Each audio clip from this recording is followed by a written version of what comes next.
I'm a 52-year-old widower who took early retirement last year due to medical issues.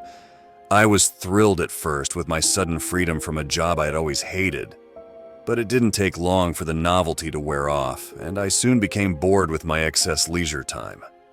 I didn't have much of a social life, no real friends, and my wife and I had been childless. I decided to take up a hobby to keep my mind occupied. Most guys my age will take up golfing or fishing or whatever, but none of those things had ever had any appeal to me. Then I had a brainstorm.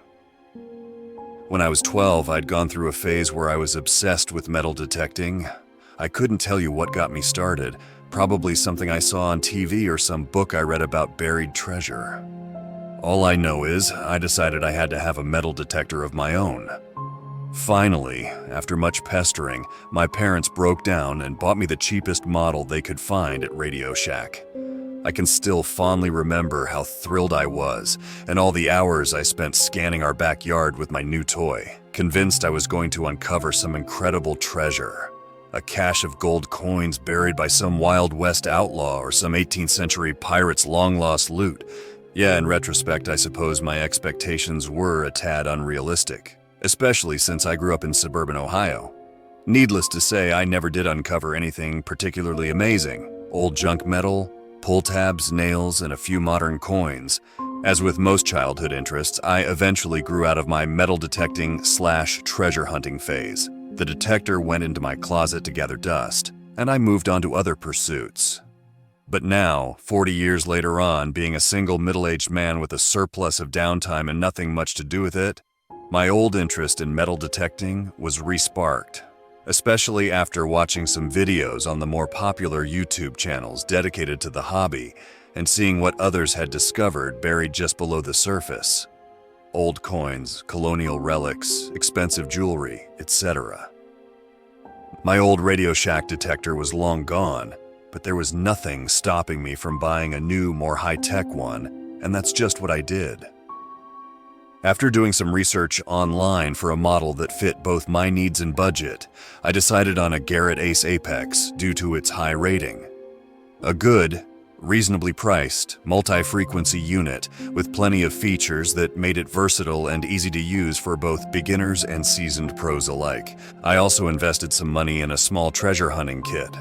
A short digging tool that resembled a cross between a gardening trowel and a knife, a metal probe for locating targets below the surface, a battery-powered wand-like device that was essentially a mini detector used for pinpointing small metallic objects in a hole, and a pouch to store my finds, all of which could be worn on a belt. After my new detector arrived, I took some time familiarizing myself with it, reading the instruction manual and testing it indoors to get a feel for its various functions. I learned how to optimize its settings for the best results on different types of terrain and when searching for different types of buried objects.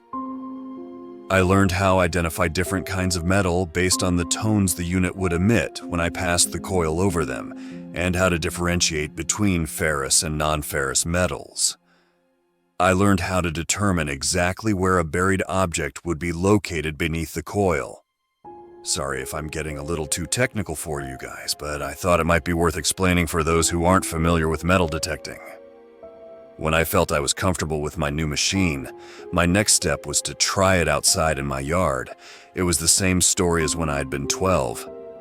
Some newer coins, a couple pieces of cheap costume jewelry, and a lot of junk. My house is in a subdivision that was developed in the late 1970s, so it wasn't likely I was going to find anything particularly old there. I needed to try some older places to make more interesting finds. The town park dates back to the late 1800s, so I went there first. Unfortunately, I wasn't the only metal detectorist who'd thought of it, and the place had been already pretty well picked clean.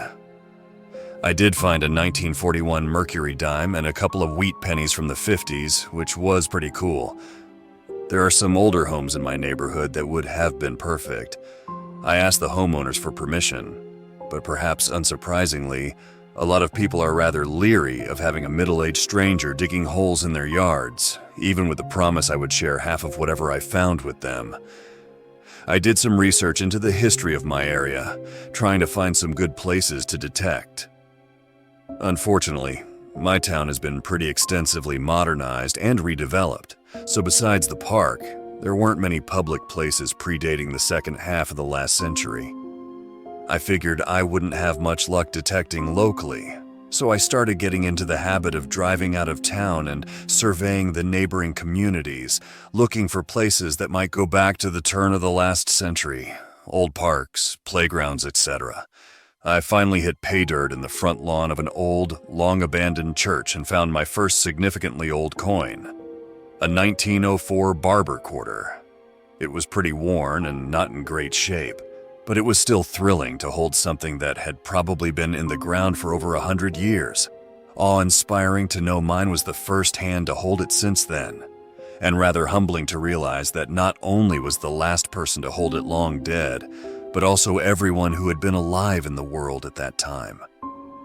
I've found some other old coins since then, and also some interesting relics: horseshoes, old brass padlocks, hand-forged square-head nails, skeleton keys, etc. But the last time I went detecting 5 months ago, something disturbing happened, something that soured the hobby for me, something that made my blood run cold, something that still scares me when I think about it. It was late June, right after the start of summer. A gorgeous sunny day, not too hot, and with a pleasant breeze in the air. I was in my car on one of my usual tours, trying to scout out some new untouched places.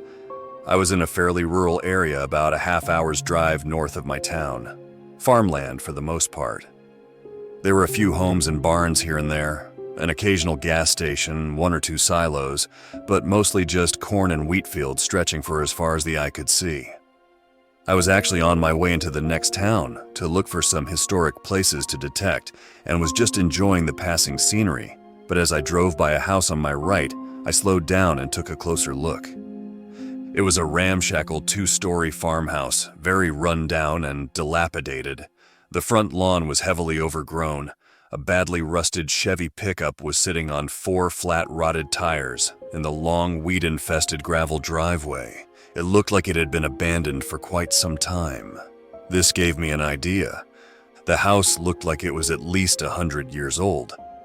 If the place really was abandoned, this was an ideal opportunity to do some treasure hunting. No hassling with suspicious homeowners for permission. I was in the middle of nowhere, so there wouldn't be any nosy neighbors either. This place could be a gold mine for old coins and relics. I backed up and turned into the driveway and pulled up right behind the pickup. I shut off the engine, got out, and went up the porch to knock and make sure there wasn't anyone living there. Sure enough, the front door had been boarded shut, and upon closer inspection, I noticed several of the windows were broken. I looked out over the front lawn. It looked like it was at least an acre. Jackpot. Not wasting a moment, I got my gear out of my car and started scanning the yard.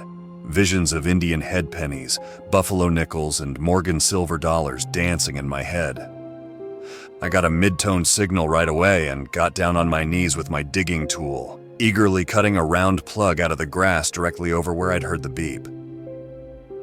After a minute or so, I held my prize up to the light, an old Budweiser bottle cap. But I wasn't discouraged. I still had plenty of daylight and most of the yard to detect. But 3 hours later, with 30 or so holes dotting the ground and nothing to show for my efforts but a handful of junk and no particularly interesting finds, I was starting to feel a bit discouraged. It was going on 3, I hadn't thought to bring along a lunch, and I was starting to get hungry.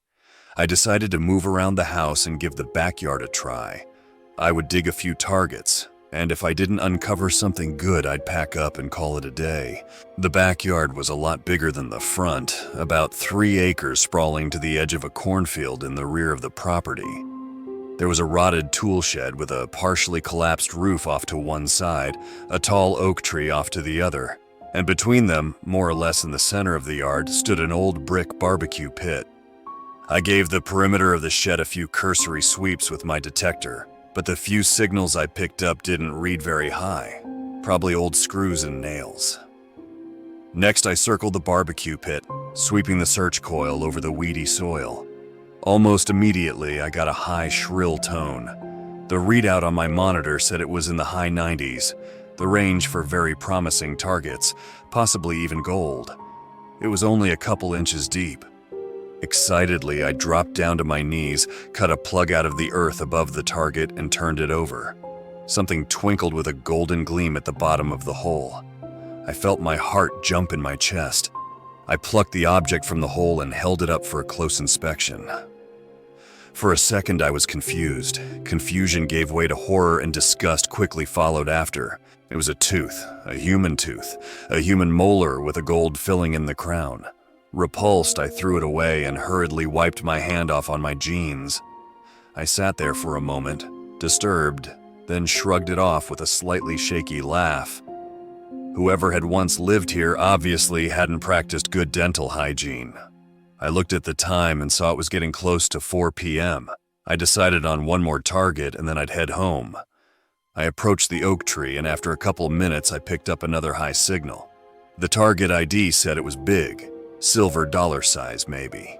But more likely probably an old soup can, I told myself, trying not to get my hopes up. Whatever it was pretty deep, 6 to 8 inches.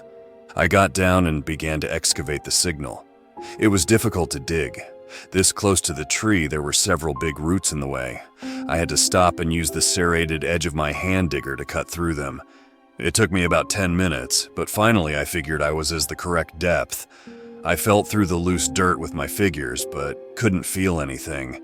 I took out my mini detector and probed the soil to pinpoint my find. It began to beep. I dug down about another inch, and there it was, a flat, corroded metal surface. Obviously not an old coin, but it could still be a neat relic.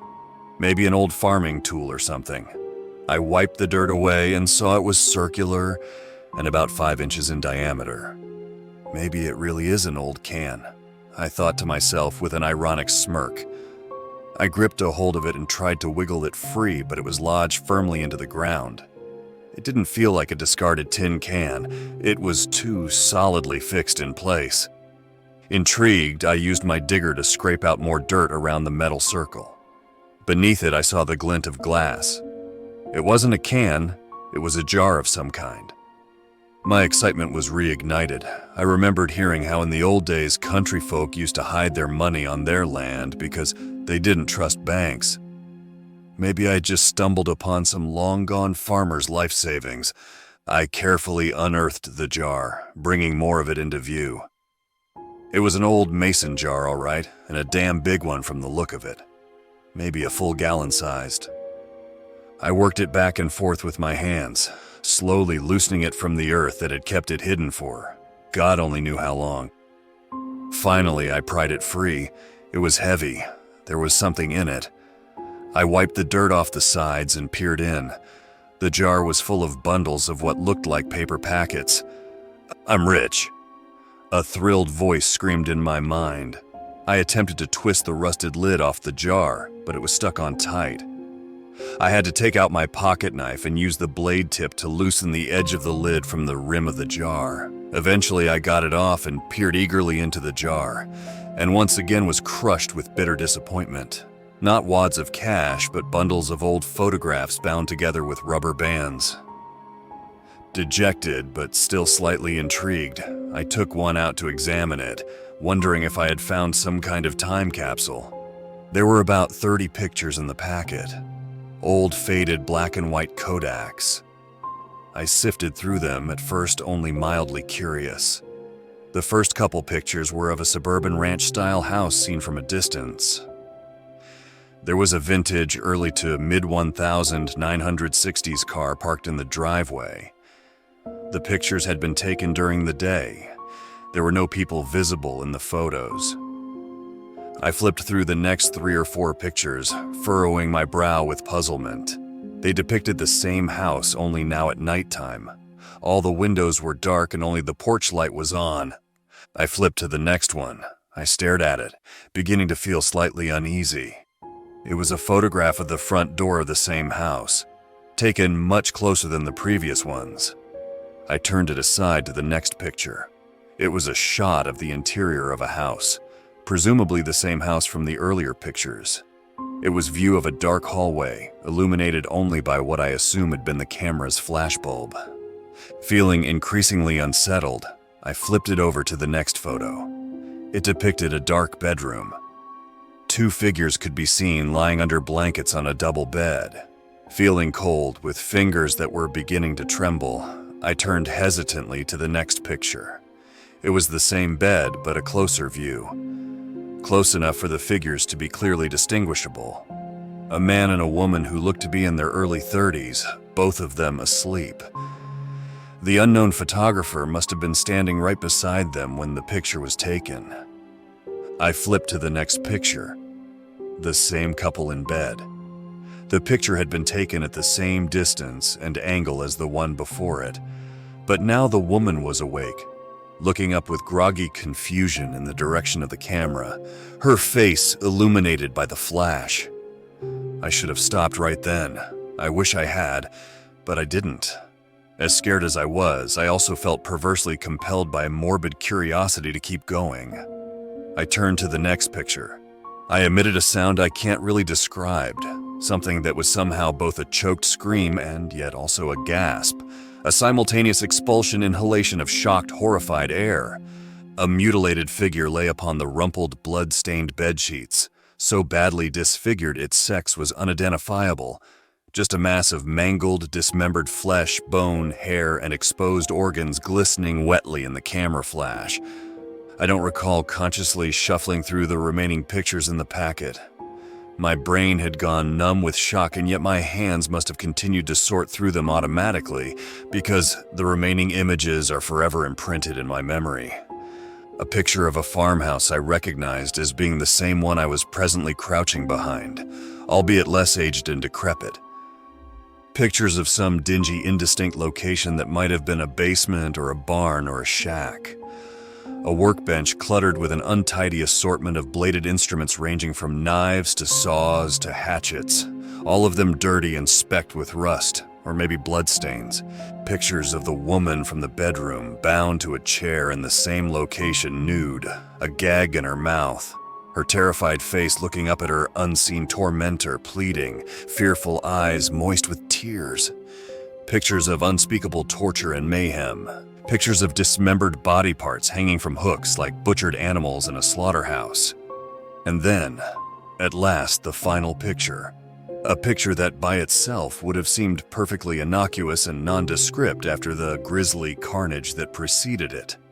Slabs of anonymous meat roasting on a grill. A man's hands in the foreground, tending to them with a pair of tongs. A cookout. I stared at it for what seemed like a long time, breathing unevenly, tears trickling down my cheeks. I looked at the large glass jar with similar packets of photographs at the bottom.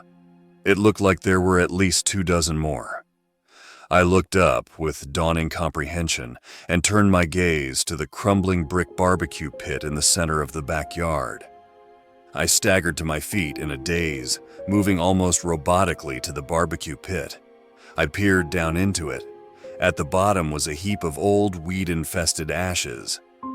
I reached down and pushed one hand into the ashes, sifting through them, digging deeper, until my probing fingers encountered something hard. I grasped the object and retrieved it from the pit, holding it up into the late afternoon sunlight, a charred human jawbone. I dropped it, then lost control of my heaving stomach. I fell to my knees and vomited. Then I just crouched there, weeping. Then I got out my phone and dialed 911. That was the last time I ever metal detected. The police came and did an investigation, and eventually the FBI also got involved. Apparently, the farmhouse had been deserted for over 15 years, ever since its previous owner, an elderly farmer who had apparently been a loner and something of a recluse, had died of natural causes. He had been a Korean War veteran and had no criminal history, a lifelong bachelor who had, by all outward appearances, led a normal, peaceful existence. With no close living relatives, the property had been abandoned. A makeshift darkroom was found in the basement, since obviously it wouldn't have been possible for the photographs to be processed by a commercial developer. So far, authorities have been able to identify 8 local missing persons, the oldest dating back to 1966 using the pictures, and thus close the books on 8 cold cases. But there are at least 20 more they have yet to solve. But that's not the worst part. You see, not all of the photographs in that jar were old black and whites. Some were Polaroids of the type that develop automatically, and the newest ones were color Kodaks, the kind you get in a disposable camera you can buy in a drugstore. The most recent case the police have solved was that of a teenage girl who disappeared just 10 years ago, after the old man was already dead. The last picture in the single packet I looked through had clearly been taken by someone else. The man tending the barbecue had both hands in frame. Someone else was involved, someone who hasn't been identified, someone who is still out there,